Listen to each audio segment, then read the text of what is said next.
नमस्कार दोस्तों, मैं प्रतीक शर्मा आपका स्वागत करता हूं हमारे YouTube channel RK study and motivation में। जैसा कि आपको पता चल गया होगा मैं क्या पढ़ाने जा रहा हूं, मैं तुगलक वंश के बारे में बताने जा रहा हूं। इससे पहले मैंने खिलजी वंश को बहुत अच्छे से बता दिया था और उसका लिंक आपको मेरी डिस्क्रिप्शन पर मिल जाएगा। ठीक है, वहाँ जाके जिस लोगों ने नहीं देखा उस पर क्लिक करके आप हमारी प्रीवियस वीडियो का लिंक प्राप्त कर सकते हैं और उसके बारे में जानकारी भी ले सकते हैं। तो आज हम स्टार्ट करते हैं अपना तुगलक वंश। पढ़ाने से पहले मैं कुछ मोटिवेशन थॉट दे देता हूँ जो सामने मेरे डिस्प्ले पे शो हो रहा है। ठीक है, क्या है? हार मत मानो, हार मत मानो, उन लोगों को याद करो जिन्होंने कहा था तुझसे नहीं होगा।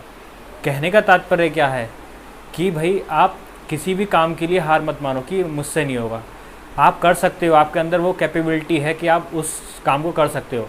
आप बस अपने आप को ध्यान में रखो और उस पर मोटिवेट रह के काम करते रहिए। तो वही है कि किसी भी काम को करो तो पूरे दृढ़ निश्चय से करो और पूरी मेहनत के साथ लग जाओ, वो काम सफल होकर ही रहेगा। ठीक है, चलिए स्टार्ट करते हैं ज़्यादा टाइम ना लेते हुए। मेरी फर्स्ट स्लाइड आपको शो हो रही होगी आपको पीछे।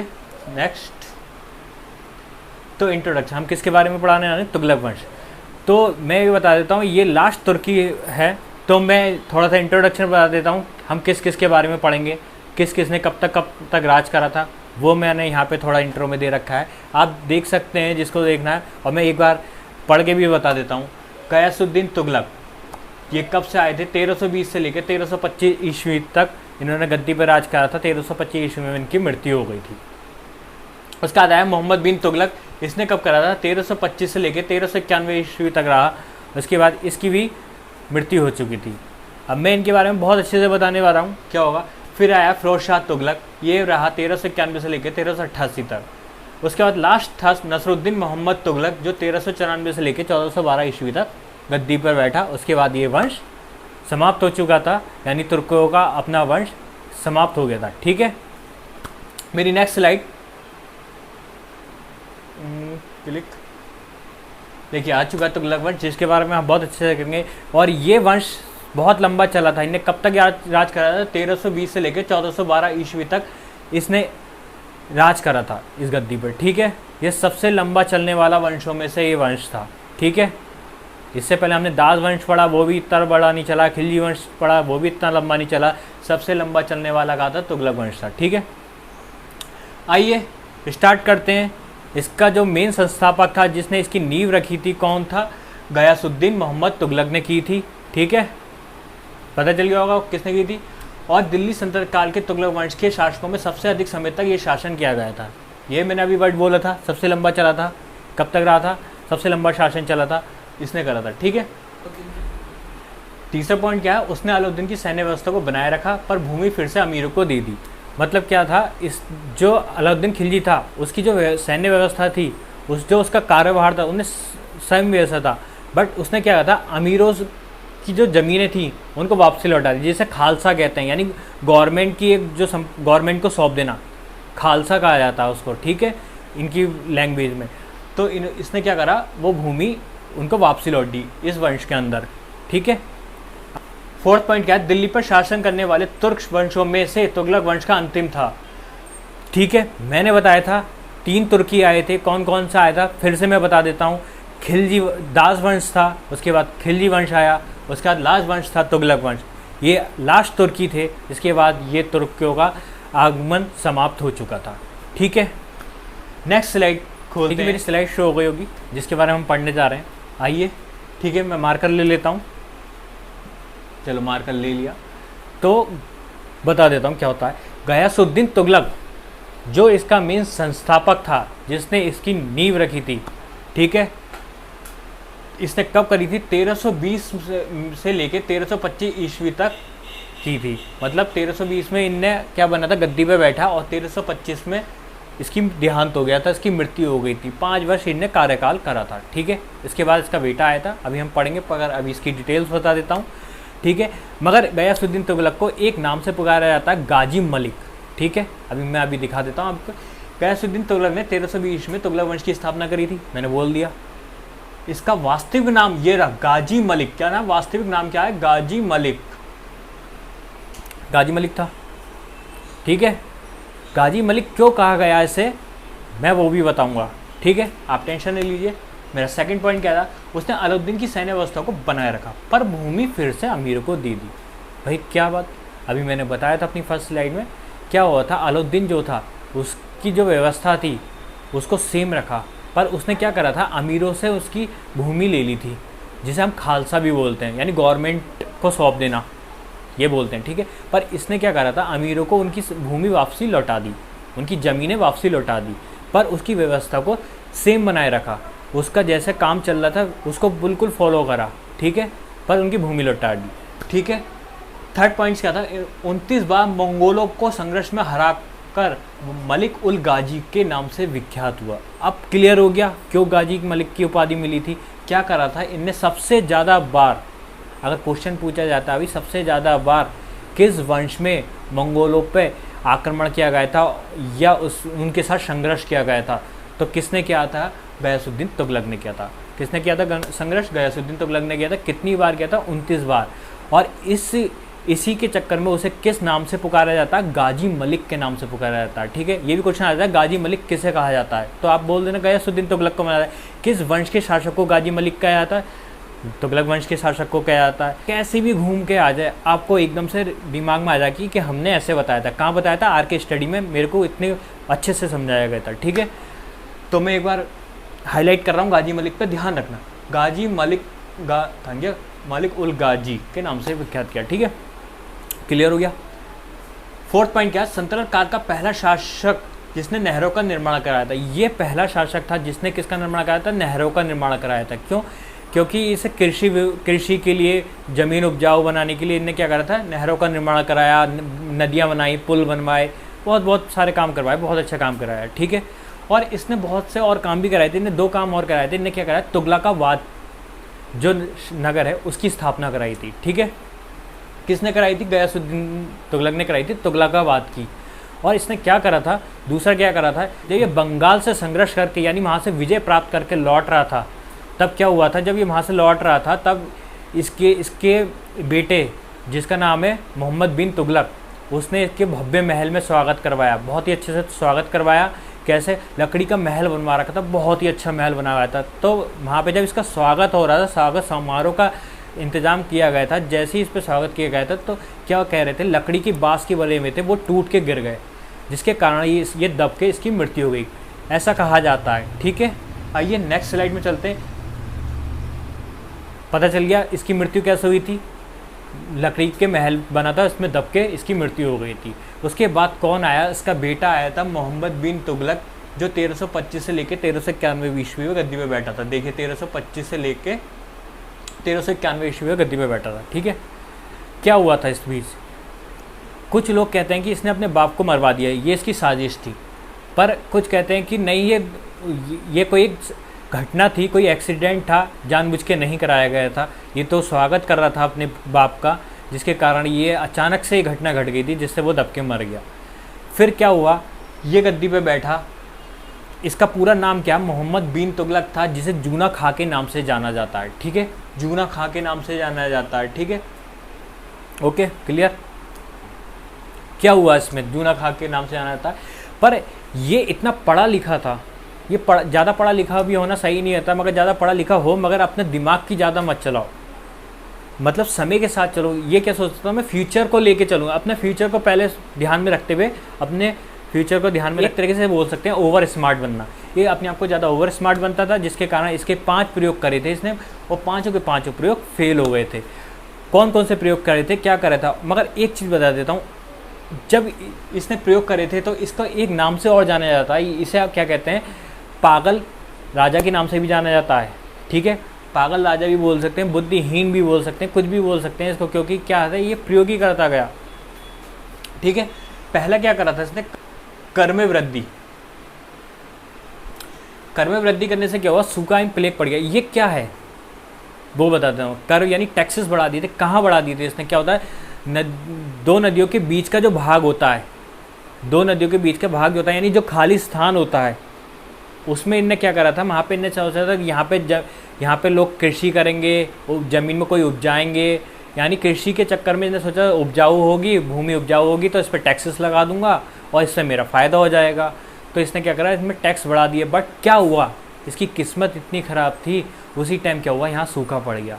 और सूखा पड़ने के साथ साथ क्या हुआ, प्लेग की घटना हो गई। किसकी हो गई, प्लेग की घटना। ठीक है, ये प्लेग की घटना क्या होगी, प्लेग क्या होता है, मतलब अब यहाँ पे कोई भी चीज़ नहीं उपजाऊ होगी। अब इसकी इतनी किस्मत खराब थी, क्या हुआ, इसको अपना फैसला वापसी लेना पड़ा। इसकी सपना तो अधूरा रह गया। इन्हें सोचा टैक्स बढ़ाऊंगा, इससे मेरे को आमदनी होगी। क्या हुआ, ये प्रयोग, इसका पहला प्रयोग तो इसका हो गया फेल। अब इनने सेकंड प्रयोग क्या करा था, राजधानी में परिवर्तन करा दिया। सेकंड प्रयोग क्या था इसका, राजधानी में परिवर्तन। क्या करा था, दिल्ली से देवगिरी बना दी। भाई कुछ इतिहासकारों ने अलग अलग अपने पॉइंट ऑफ व्यू दिए थे, जिसमें से 2 इतिहासकारों के नाम बता रहा हूँ, जिसमें से एक पहला इतिहासकार का नाम है बर्नी। बर्नी ने क्या बोला था, ये चाहता था दिल्ली से देवगिरी बनाना इसलिए गया था क्योंकि ये चाहता था कि दक्षिण में बैठ के, यानी कि बैठ के मैं पूरे दक्षिण पे अपना शासन जमा सकता हूँ, साम्राज्य स्थापित कर सकता हूँ, जिससे मैं लोगों पे निगाह रख सकता हूँ। ठीक है, अपना शासन को भी फैला सकता हूँ वहाँ बैठ के। मगर दूसरा जो था इमाम बतूता, उसका क्या कहना था कि ये अपने लोगों से इतना परेशान हो गया था, लोग इस पर पागल कहने लगे, कोई इसे गाली बकने लगा, उनसे परेशान होकर ये देवगिरी जाना चाहता था। पर ये इतना बावला था कि अपनी सेना को तो लेके गया, पूरी दिल्ली को उठा के देवगिरी में ले गया। इससे क्या हुआ, वहाँ के लोगों में इसकी व्यवस्था बिगड़ गई, वहाँ पे रहने की जगह नहीं बनी। फिर क्या हुआ, इसे वापसी अपनी दिल्ली आना पड़ा। ठीक है, जिससे फिर व्यवस्था अर्थव्यस्त हो गई, जिससे फिर इसे संभालने में इसे भी बहुत टाइम लगा। ठीक है, और ये फेल हो गया। थर्ड पॉइंट क्या था, सांकेतिक मुद्रा।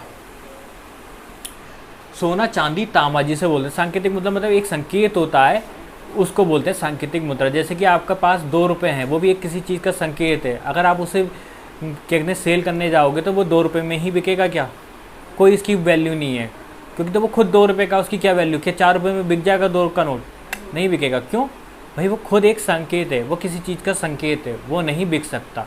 बट हाँ, कि अगर आप पेन बेचने जाओगे तो ये बिक सकता है, ये एक संकेत नहीं है, आप इसे बेच सकते हैं। ठीक है, ओके, इसे बोलते हैं सांकेतिक मुद्रा। तो इस पे क्या था, इसे एक लालच था, इस पे बहुत सारा सोना था। इनने क्या करा, सोना लेने के चक्कर में लोगों से सोना तो ले लिया, फिर इनने क्या करा, चांदी के सिक्के बनवाए, चांदी और तांबे के सिक्के बनवाए, चांदी तांबे के सिक्के बनवा के सब में बांट दिया, उनसे सोना वापस ले लिया, उनसे सोना लेके चांदी तांबे के सिक्के मार्केट में चले गए। तो इससे क्या हुआ, लोगों ने इसकी डुप्लीकेट कॉपी बना दी, यानी कि क्या हुआ, इसकी डुप्लीकेट करेंसी मार्केट में आ गई, जिससे क्या हुआ, लोगों को बहुत नुकसान हुआ। यानी कि क्या हुआ, महंगाई बढ़ गई।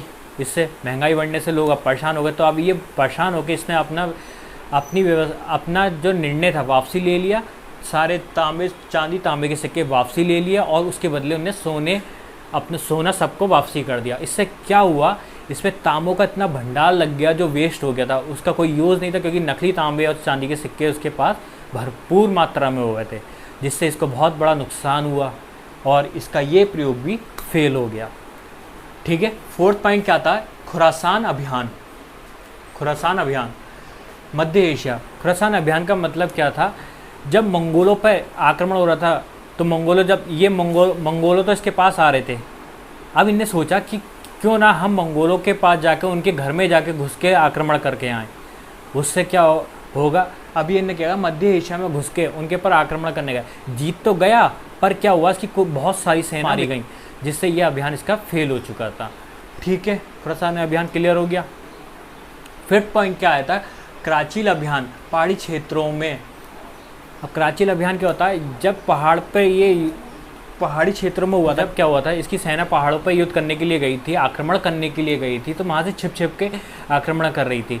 पर क्या हुआ था, वहाँ के ये वातावरण से भली भांति जानकार नहीं था कि कैसे क्या होता है, वहाँ के लोग कैसे छिपते हैं। तो इसकी सेना वहाँ से बहुत सारी सेना मारी गई, जिससे इसका बहुत सारा नुकसान हुआ, काफ़ी सेना मार चुकी थी, इसकी सेना कम हो चुकी थी। इसका चक्कर में ये अभियान भी इसका फेल हो गया था। इसी कारण इसको पागल, बुद्धिहीन आदि नामों से भी जाना जाता। क्लियर हो गया, इसको हमने क्यों बोला था, ये मतलब अपने एडवांस चलना चाहता था, पर एडवांस के चक्कर में इन्हें बहुत कुछ खोता चला गया। अपनी सेना को खो चुका था, अपने लोगों को खो चुका था, अपने आप को भी अस्तित्व एक तरीके से इसका समाप्त होता जाता गया। ठीक है, नेक्स्ट स्लाइड। चलिए इसकी मुख्य घटनाएं देख लेते हैं। आइए, पहला पॉइंट्स, कृषि के क्षेत्र में विकास कार्य, दीवान है कोई अमीर है कोई। ये दीवान है कोई और अमीर है कोई क्या है, एक विभाग है। कैसा विभाग है, इसने अपने अलग अलग विभाग बनाए थे, दीवाने कोई अमीर कोई के नाम से। मतलब ये चाहता था कि लोगों कृषि देखी जाए, लोगों में कैसी हो रही है, वहाँ पे उनसे टैक्सेस वसूले जाएं, इसलिए इन्हें अलग अलग विभाग बना दिए, दीवाने कोई और कृषि अमीर कोई। ठीक है, टैक्सेस बना दिए, वहाँ से टैक्स वसूलेंगे लोगों से। ठीक है, क्लियर हो गया इसके विभाग का। सेकंड पॉइंट क्या था, 1333 ईस्वी में इब्न बतूता महमूद बिन तुगलक शासन काल में भारत आया था। कौन आया था? Ibn Battuta. इब्न बतूता, ठीक है, किसके शासन काल में आया था? मोहम्मद बिन तुगलक। और ये पूछ सकते हैं मोहम्मद बिन तुगलक के शासन काल में कौन आया था, तो आप बोल सकते हो इब्न बतूता आया था। क्वेश्चन पूछा जा सकता है कब आया था? 1333 ईस्वी में आया था। ठीक है, किसके शासन काल में आया था? मोहम्मद बिन तुगलक के। ठीक है, ये इतना होशियार था, इतना अच्छा था, मतलब बहुत जानकार कह सकता हूँ मैं से। ठीक है, था तो इससे प्रसन्न होकर कौन? मोहम्मद बिन तुगलक ने प्रसन्न होकर इसे क्या हुआ? दिल्ली का पद सौंप दिया। देखिए थर्ड पॉइंट पे दिल्ली, इब्न बतूता को दिल्ली की काजी पद पर नियुक्त किया गया तथा 1342 में दूत के रूप में चीन भेजा गया। कहाँ भेजा गया था? चीन भेजा गया था। ठीक है, दूत के रूप में कि जाओ वहाँ पे देख के आओ क्या क्या चल रहा है, कैसे कैसे लोग प्लान कर रहे हैं हमारे खिलाफ, इसलिए इसे दूत बना के चीन भेज दिया गया था। मगर इससे पहले इससे क्या हुआ था? दिल्ली का पद नियुक्त कर दिया गया था इब्न बतूता को। ठीक है, चौथा पॉइंट क्या हमारा? यात्रा विवरण किस में करा था? ना रहेला में करा था, यानी अपनी यात्रा का विवरण किसमें डाला था? रहेला में डाला जब ये भारत आया था। ठीक है, फिफ्थ पॉइंट क्या था इसका?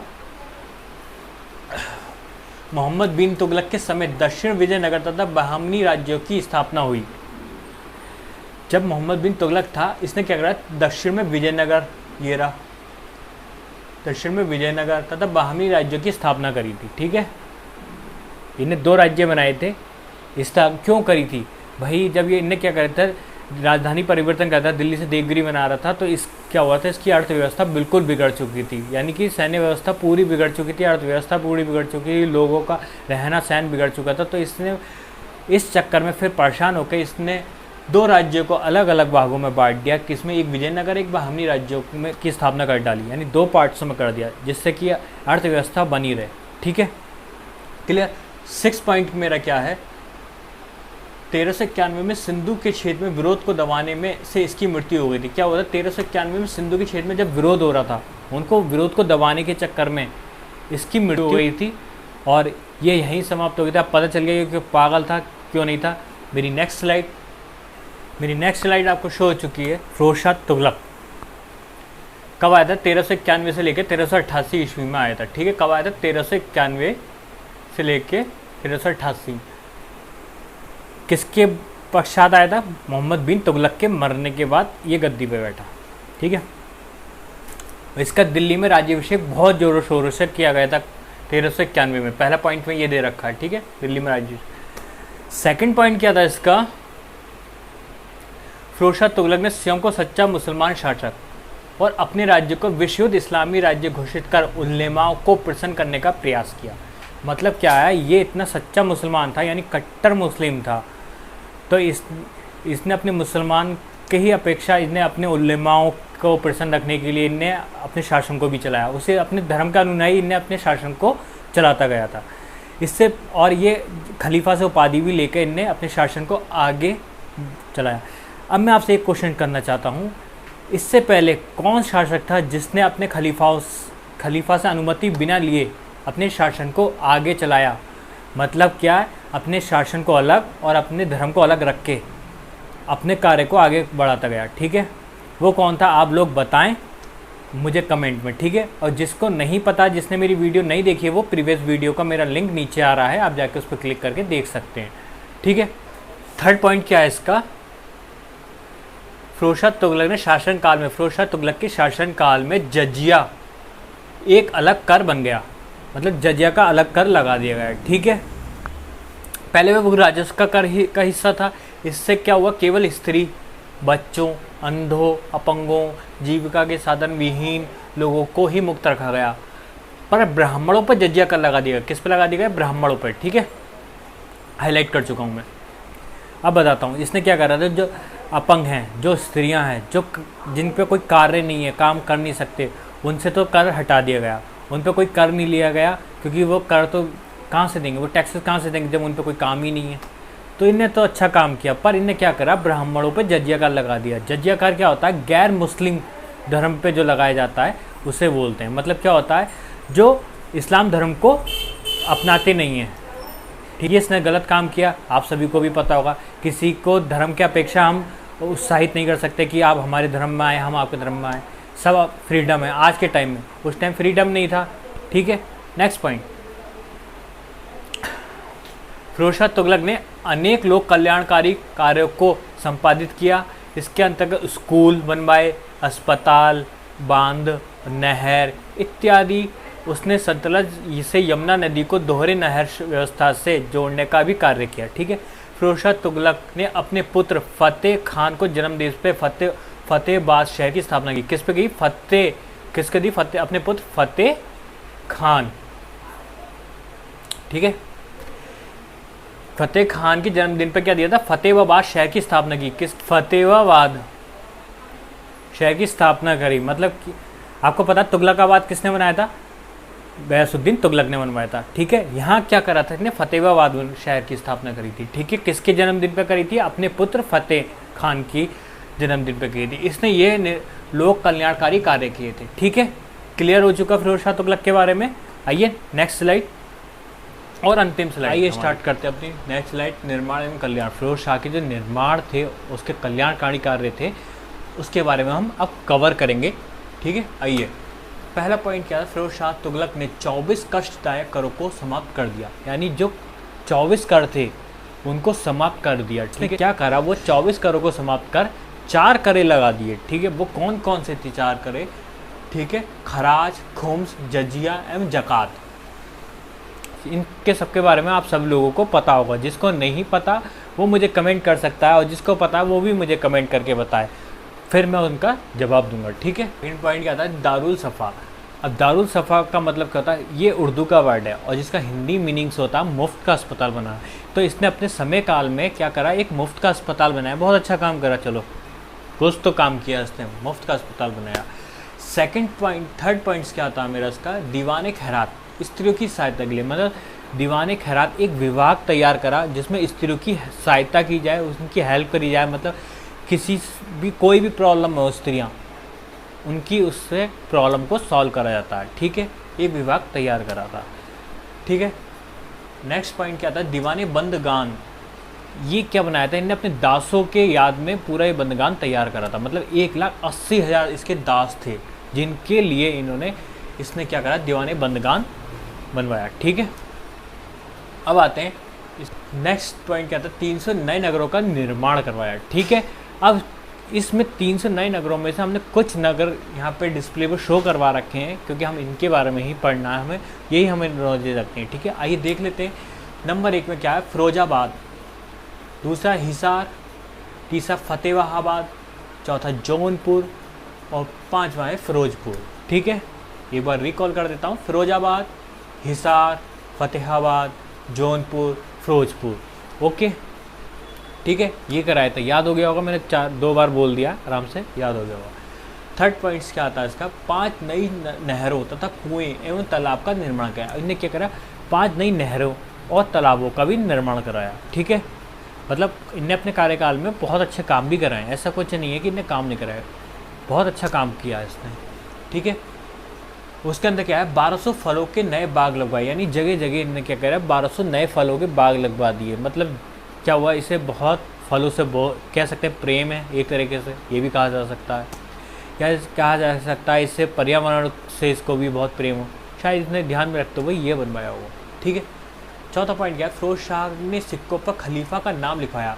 अब भाई क्या हुआ था? फिरोज शाह ने सिक्के चलवाए, पर क्या करा? उसमें खलीफा का नाम लिखवाया, क्योंकि कट्टर मुस्लिम था और खलीफा की उपाधि लेके ही इनने अपना क्या कहते हैं शासन चलाया था। क्योंकि क्या होता है, ये लोग खलीफा की उपाधि से ही अपना शासन, अपना कार्य आगे चलाते हैं। ठीक है, वही इसने करा था। इसने क्या करा था? सिक्के चलवाए थे खलीफा के नाम से। अब ये क्वेश्चन पूछ जाता है खलीफा के नाम से सिक्के चलाने वाला शासक कौन था? कौन था? पता होना चाहिए, फिरोज शाह था। ओके, फिरोज शाह ने किसके नाम से सिक्के चलाए थे? खलीफा के नाम से। कैसे भी क्वेश्चन आए पता होना चाहिए। 5वां पॉइंट क्या था इसका? मेरठ और टोपरा के अशोकों के स्तंभों को लेकर दिल्ली में स्थापित कर दिया। जो मेरठ और टोपरा में अशोक स्तंभ थे वहाँ से उठाकर इन्हें क्या करा? दिल्ली में स्थापित करा दिया। ठीक है। फिरोज शाह ने अपनी आत्मकथा फतुए ए फिरोज शाही लिखी। अब फिरोज शाह इतना भाई पढ़ा लिखा कह सकते हैं, बहुत अच्छा पढ़ा लिखा, ज्ञानी भी बोल लो एक तरीके से होगी। इसने खुद की ही अपने बारे में ही, जिसे बोलते हैं आत्मकथा, अपने को ही एक्सप्लेन कर दिया। इन्हें अपनी आत्मकथा लिख डाली और इसकी आत्मकथा का नाम क्या था? फतुए ए फिरोज शाही। ठीक है। अब क्वेश्चन आता है फतुए ए फिरोज शाही किसने लिखी थी? तो किसने लिखी थी? फिरोज शाह ने लिखी। फिरोज शाह ने अपनी आत्मकथा किस में लिखी थी? फतुए फिरोज शाही में लिखी थी। कैसी भी क्वेश्चन आए पता हो जाना चाहिए और आपको टिक मारना सर्च से। ठीक है। अब 7वां पॉइंट क्या था? बरनी। अब ये बरनी कौन था? बहुत बड़ा विद्वान भी कह सकते हैं। तारीख फिरोज शाही और फतुए जहादरी पुस्तक लिखी थी। ठीक है। ओके, क्लियर हो गया। 8वां पॉइंट, 1388 में फिरोज शाह की मृत्यु के बाद दिल्ली सल्तनत का विघटन हो गया और उत्तर भारत छोटे छोटे राज्यों में बढ़ गया। मतलब जब ये मर गया था तो दिल्ली सल्तनत का विखंडन हो गया, यानी टूट गया था। छोटे छोटे पार्टों में इसका विखंडन, यानी छोटे छोटे राज्यों में ये डिवाइड हो चुका था, बढ़ चुका था। ठीक है, इसके मरने के बाद। नेक्स्ट आता है नसरुद्दीन महमूद अंतिम शासक बना था, मगर ये इतना कमज़ोर शासक था, मतलब इतना स्ट्रॉन्ग शासक नहीं कह सकते कि अपने शासन को आगे चला पाए। तो एक तरीके से ये वंश यहीं पे समाप्त होने की कगार पे आ चुका था। ठीक है, ये अंतिम शासक था और यहीं ख़त्म हो गया था। फिर 10वां पॉइंट है तैमूर जो था, इसके बारे में अपनी नेक्स्ट वीडियो में बहुत अच्छे से बताने वाला हूँ। ठीक है, ज़्यादा बड़ा नहीं है, छोटा सा ही है इसका भी टॉपिक, हम नेक्स्ट वीडियो में कवर करेंगे। तैमूर ने दिल्ली पर 1398 पे आक्रमण किया था और इसका साथ किसने दिया था वो भी मैं आपको नेक्स्ट वीडियो में बताऊँगा।